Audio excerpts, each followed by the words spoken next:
तो दोस्तों इस वीडियो में मैं आपको बताऊंगा कि आप इंस्टाग्राम में अपनी बायो कैसे लिख सकते हैं। तो चलिए बिना देरी किए इस वीडियो को स्टार्ट करते हैं। सबसे पहले दोस्तों आपको अपने इंस्टाग्राम ऐप पे आ जाना है। इंस्टाग्राम ऐप में आने के बाद आप यहाँ पे प्रोफाइल के आइकन में क्लिक करोगे तो आपके सामने पूरा ऐसा इंटरफेस आ जाएगा।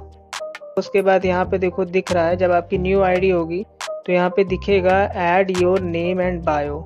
ठीक है, तो हम यहाँ पे जाएंगे और उसके बाद देखो पूरा इंटरफेस, पूरा चार्ट खुल के आ गया है, फॉर्म खुल के आ गया है। अब यहाँ पे देखो बायो का एक ऑप्शन है, हम यहाँ बायो पे जाते हैं और यहाँ पे हम कुछ लिख देते हैं। ठीक है, तो हम यहाँ पे लिख देते हैं my life is my mom and dad.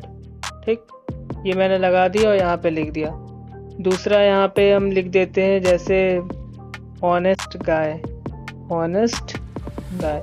ऐसे मैं आपको एग्जाम्पल के तौर पे ये सब बता दे रहा हूँ। ठीक है, आपका जो मन करे वो आप यहाँ पे लिख लेना। यहाँ पे ऐसे आपको लिख करके बता दे रहा हूँ कि आप कैसे लिखोगे।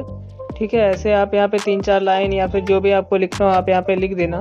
उसके बाद यहाँ पे एक बार टिक कर दोगे तो यहाँ पे देखो ये जो बायो है ये ऐड हो जाएगा। इसके बाद हम यहाँ पे बैक जाएंगे तो यहाँ पे देखो, यहाँ पे अभी कुछ भी शो नहीं हो रहा था, लेकिन अभी यहाँ पे बायो शो होने लगा है। तो गाइज आपको पता चल गया होगा कि आप अपने इंस्टाग्राम ऐप में बायो कैसे ऐड कर सकते हैं। तो ये वीडियो आपको पसंद आया हो तो प्लीज़ इस वीडियो को लाइक करना, शेयर करना, और अभी तक हमारे चैनल को आपने सब्सक्राइब नहीं किया है तो प्लीज़ हमारे चैनल को सब्सक्राइब भी कर लीजिए। तो चलिए मिलते हैं किसी दूसरे वीडियो में, तब तक के लिए जय हिंद, वंदे मातरम।